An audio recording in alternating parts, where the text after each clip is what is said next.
Será que você realmente pode ficar nos Estados Unidos por 6 meses com o seu visto de turista? Vamos entender um pouquinho mais sobre o visto de turismo, o que é o visto de turismo, qual a diferença do B1, qual a diferença do B2, qual eu aplico e renovação. Fica comigo nesse vídeo que a gente vai falar tudo e um pouco mais sobre o visto de turismo para os Estados Unidos.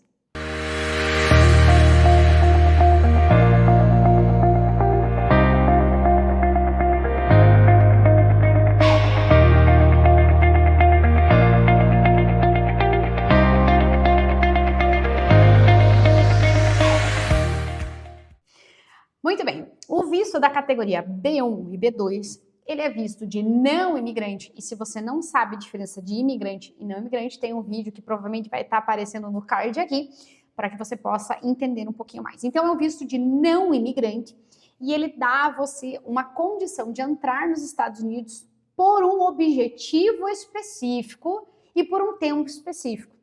Mas tome cuidado, não significa que você ter a possibilidade de entrar nos Estados Unidos de até 6 meses que você realmente pode ficar. Deixa eu contar para você um segredo. Existe um formulário chamado I-94, que é um formulário que quando você entra nos Estados Unidos, você não percebe, mas o oficial da imigração, ele está preenchendo a sua entrada, a sua admissão no território americano. E ele é o responsável por determinar quanto tempo você pode ficar. Então, não é porque você pode ficar até 180 dias dentro dos Estados Unidos que você realmente vai ter essa garantia ao entrar. E a única forma de você saber o tempo que você pode estar dentro dos Estados Unidos é através do formulário I-94. E eu vou te mostrar um pouquinho sobre ele. Então, acompanha na tela comigo. Para você pesquisar o I-94, basta clicar aqui no Google mesmo, I-94, e nesse primeiro link. Então, é i94.cbp.dhs.gov, ok? Que é o Department of Homeland Security. Ele, obviamente, é um inglês, e aí você vai clicar aqui, ó. Você está, necessidade de prova de status de visitante, Get More Recent I-94 Visa. Eu falei português e inglês tudo junto. Aí você vai clicar aqui, ó, em aceitar, que você aceita. Você vai colocar seu nome, seu sobrenome, a data do nascimento, o país da onde o passaporte que você está pesquisando foi emitido. Porque, por exemplo, eu tenho dupla nacionalidade, então eu posso pesquisar tanto o meu passaporte italiano quanto o meu passaporte brasileiro e aqui o número do seu passaporte. Quando você pesquisa aqui, ele vai dar para você o seu status. Então, eu vou mostrar para você na tela o meu histórico de entrada dentro dos Estados Unidos e eu entrei tanto com o meu passaporte português, tanto com o meu passaporte brasileiro quanto com o meu passaporte italiano e todas as suas entradas, independente de qual passaporte você estiver entrando, o que vale são as suas digitais. Então, na tela aqui comigo. Então, nós temos desde a minha última entrada até a minha mais recente entrada, que foi agora em 2025, e aí você tem o tipo entrada, departure é saída e arrival é entrada. E qual foi o aeroporto? Então, por exemplo, eu entrei pelo aeroporto de Los Angeles e eu saí pelo aeroporto de Houston. Então, são todas as entradas que eu tenho aqui. No meu caso, especificamente, ele vai mostrar o meu histórico porque eu não estou nos Estados Unidos. Quando é uma pessoa que entra nos Estados Unidos, ele vai dizer, você pode ficar até a data X ou até a data Y. Então, o primeiro ponto que você precisa entender é que o B1 e o B2, eles podem conceder o período de 180 dias nos Estados Unidos, mas não significa que ao entrar você foi beneficiado com isso. Esse é o primeiro ponto. Não tem diferença, tanto no B1 quanto no B2, os dois têm a mesma regra. Agora, vamos falar sobre a diferença do B1. O B1, ele é um visto determinado para quem quer ir a trabalho para visitas. E aqui eu vou trazer a tela da USCIS para explicar exatamente. Então, acompanha comigo. Como você pode ver, esse é o site da USCIS. E aqui, ó, B1, B2, é um visto temporário de negócios. O que se considera como negócios? Inclusive, eu vou traduzir para a gente acompanhar no próprio português. Primeiro, consultoria com parceiros de negócio. Você está indo para receber uma consultoria, dar uma consultoria. Exemplo, você contratou o Tony Robbins e o Tony Robbins vai fazer uma consultoria sobre você, sobre sua empresa, enfim. Foi uma contratação que você foi a negócios, você não foi a lazer. Você pode aproveitar e fazer lazer, mas o teu objetivo principal era negócios. Segundo, Viajar para uma convenção científica, educacional, profissional, empresarial ou para uma conferência em datas específicas. Você foi palestrar, você foi participar da conferência, você foi se encontrar para uma reunião dentro dessa conferência sobre um artigo científico, enfim. O B1, ele traz... Isso é o que a USS está falando, qual é a categoria do B1. Liquidação de um patrimônio, negociando um contrato, participação em treinamento de curta duração, trânsito pelos Estados Unidos, certas pessoas devem transitar pelos Estados Unidos com visto B1, certos tripulantes. Então, o B1, ele diz o seguinte, você pode ir para os Estados Unidos, há determinadas categorias para trabalho, mas não para trabalhar. Ficou clara a diferença? Então, quando te pergunto, por exemplo, qual o propósito dos Estados Unidos? Existe uma palavra que é diferente de work e business. Business é negócio, work é realmente trabalhar. Então, a intenção sua com o B1 é fazer negócios, gerar negócios, inclusive o bendito do network, ele é apropriado.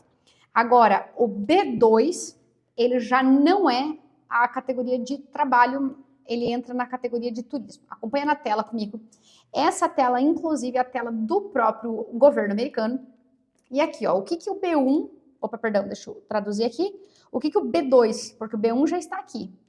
Turismo, férias, visitar amigos ou parentes, tratamento médico, participação em eventos sociais promovidos por organizações fraternais, sociais do serviço, participação de amadores em eventos, concursos musicais, desportivos similares. Prestem atenção, se não forem pagos pela participação. Isso é uma informação muito importante. Tanto B1 quanto B2, você está indo para uma negociação, mas você não está sendo pago pelo trabalho executado ou pela consultoria paga. Isso aí pode dar muito problema futuramente para você. Então, tanto B1 quanto B2, cada um deles, eles têm as suas categorizações do que você pode fazer dentro do visto, mas você não pode estar recebendo dinheiro pela essa execução. Matrícula de um curso de extensão recreativo de curta duração, sem fins lucrativos, que não concedam crédito para um diploma. Vamos lá, vamos conversar bem sério em relação a isso. Você sabia que com visto B2, você pode ir para os Estados Unidos fazer curso de inglês de, no máximo, 30 dias, e que a carga horária semanal não passe de 20 horas? Inclusive, eu fui, né, porque eu fui estudar nos Estados Unidos, e para mim fazia mais sentido ficar 20 horas com visto de turismo do que eu fazer todo o processo. Inclusive, é mais caro você fazer o visto de estudante, porque você tem que pagar a taxa do service, você tem que pagar a taxa do visto. São várias taxas, ele fica muito mais caro e para o programa que eu queria fazer não fazia sentido. Então, você pode ir para o B1, você pode fazer só o B1, pode fazer o B2. Só que agora, nos Estados Unidos, quando você faz o visto, os dois vêm junto. Você recebe B1 e B2 juntos. É um combo, você recebe os dois. Então, você pode ir tanto a trabalho, mas não para trabalhar, ou seja, fazer negócios. Presta atenção à diferença. Porque às vezes as pessoas chegam para o oficial e falam assim, I have work to do. Não, I have business, I have meeting. Você está para os Estados Unidos. A palavra work pode complicar você na hora de você passar na imigração. Então, ambos, né? Hoje a gente fala, é a mesma coisa os dois, porque quando você vai preencher, você vai receber o B1 e B2. Antigamente, ele separava B1 e B2. Agora eles estão sobre a mesma categoria. Então você pode entrar nos Estados Unidos até 180 dias, tem o mesmo custo, faz o mesmo processo, é o mesmo formulário, hoje é a mesma coisa os dois, só que ambos eles têm a sua categoria, negócios e outro turismo e lazer. E você pode fazer curso desde que esse curso não conceda créditos estudantis, por exemplo, uma graduação, uma pós-graduação, ou curso de especialização, mestrado e tudo mais. E aí teria que ser o visto de estudante. O que eu já falei para vocês também, o tempo de duração. Você pode ir para os Estados Unidos e você tem que consultar o seu I-94, isso é muito importante para você ter noção. E tem um segredo de ouro que eu quero te contar. Você sabia que o consulado tem um manual que diz quem é elegível e quem não é elegível para o visto de turismo? Exato. E por isso que tem muitas pessoas que são reprovadas e elas recebem um formulário chamado I-94, I-94, confundi. Recebe uma folha rosa e está escrito assim, você foi reprovado na questão do INA 214. Inclusive, nesse link aqui, desse vídeo que você está assistindo, é um vídeo que eu fiz para os nossos clientes aqui da Unlocked, falando especificamente sobre comprovante de endereço. Então, eu recomendo você assistir, porque é um vídeo bem interessante. Eu vou ver até com o marketing se ele consegue disponibilizar para também ficar um vídeo. É um vídeo que eu fiz para cliente, não é um vídeo que eu estou fazendo aqui. Foi um vídeo específico para cliente, para explicar a diferença do comprovante. Mas é bem interessante, que eu trago vários fatos. Abordo muito mais esse tema. Se a gente chegar a 50 curtidas nesse vídeo, a gente pode pensar em fazer uma preparação exclusiva para você entender como que funciona. Então, podemos pensar nisso. Bom, vamos lá. Eu vou mostrar para vocês o manual aqui na minha tela. Então, acompanha comigo. Esse 9FEM 409, ele é especificamente para falar dos imigrantes na categoria do vistos temporários. Vamos lá? Então, no visto temporário, ele fala o seguinte. Visto temporário. Você pode eleger, você quem? Você cônsul, ou seja, o cônsul, na verdade, deixa eu até explicar uma coisa para vocês. A gente fala cônsul, mas o cônsul, a pessoa que faz a entrevista, ele é um oficial, né, que está em exercício do governo americano, mas ele não é aquele que realmente faz a entrevista com você, não é cônsul. A gente fala cônsul porque é a mesma coisa de... sabe quando você vai no cartório e tem o escrevente substituto? Então tem o escrevente e o substituto. É mais ou menos, eles quase exercem a mesma função, eles são representantes oficiais, são todos americanos, mas o cônsul mesmo, ele é o responsável pelo consulado. E aí a gente tem da embaixada, que é o embaixador, e cada consulado tem o seu representante. Então, aquela pessoa que faz a entrevista com você, na verdade, a gente costuma falar o cônsul. Não é cônsul, é um termo popular que a gente fala. O correto é falar que é o oficial do consulado que está fazendo a entrevista com você. Mas voltando aqui, então, para que ele determine se você é elegível ou não, primeiro você tem que provar que você tem uma residência no estrangeiro. E no vídeo aqui abaixo, você vai ver que eu detalho muito mais sobre essa residência. Pretende entrar nos Estados Unidos com um período de duração específica e limitada e solicitar admissão com um único propósito. Uma coisa que eu acho engraçada aqui é o seguinte, ó, que você não pode deixar crianças, aonde que ele fala aqui, se uma pessoa oferecer, aqui ó, se você duvida da intenção de um requerente de retornar ao exterior, o requerente não poderá satisfazer suas dúvidas oferecendo deixar uma criança, cônjuge ou outro dependente no exterior.